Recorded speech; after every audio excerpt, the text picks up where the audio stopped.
మండలంలో మునూరుకాపు కుల బాంధవులు అతిపెద్దగా వారి యొక్క కుల బాంధవులు ఎంతో సంఖ్యగా ఉన్నారు కాబట్టి ఈరోజు మహంకాళమ్మ బోనాలు తీయడం జరుగుతుంది. గంభీరపేటలో ఘనంగా భారీ ఎత్తున బోనాలు తీసి రైతులకు సమయంలో వర్షాలు పాడి పంట గోదా కొట్టు అదేవిధంగా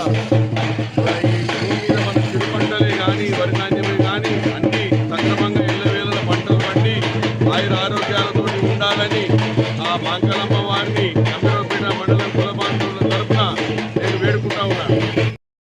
అందరికీ ఆషాఢ మాసం యొక్క మహంకాళమ్మ బోనాల జాతర సందర్భంగా హృదయపూర్వకమైనటువంటి శుభాకాంక్షలు తెలియజేస్తూ గంభీరపేటలోని శ్రీ శ్రీ శ్రీ మహాలక్ష్మి భూలక్ష్మి సమేత మహంకాళి అమ్మవారి దేవాలయం నిర్మాణం పూర్తి చేసుకున్న సందర్భంలో తొలి సంవత్సరం రోజు ఈ ఆషాఢ మాసంలో స్థానిక మునూరు కాపు సంఘం వారు ఈరోజు ఘనంగా భక్తి శ్రద్ధల చేత అమ్మవారికి వైభవపేతంగా చప్పుళ్ల మధ్య బయళ్ళవారి ఆటపాటల మధ్య అమ్మవారికి బోనం సమర్పణ చేసుకోవడం జరిగింది.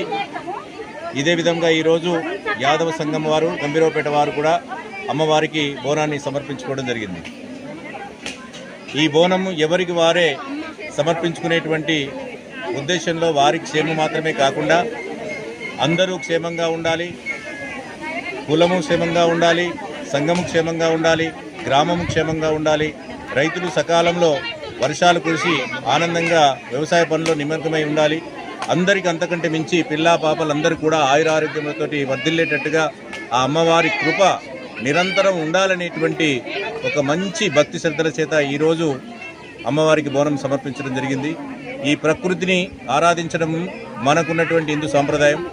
ప్రకృతి యొక్క కాపాడే దేవత మన అమ్మవారు కాబట్టి ఈ ఆషాఢ మాసం ప్రత్యేకంగా అమ్మవారి యొక్క దీవెనలకు ఆశీర్వాదానికి అనువైనటువంటి మాసం కాబట్టి అందరూ కూడా యువకులందరూ భక్తి శ్రద్ధలతో సుహాసినుల మధ్య బ్రహ్మాండంగా ఈ యొక్క కార్యక్రమాన్ని అమ్మవారికి నివేదన సమర్పించడం జరిగింది. కాబట్టి ఈ ఆషాఢ మాసం సందర్భంగా అమ్మవారందరికీ అనుగ్రహాన్ని ప్రార్థన చేసి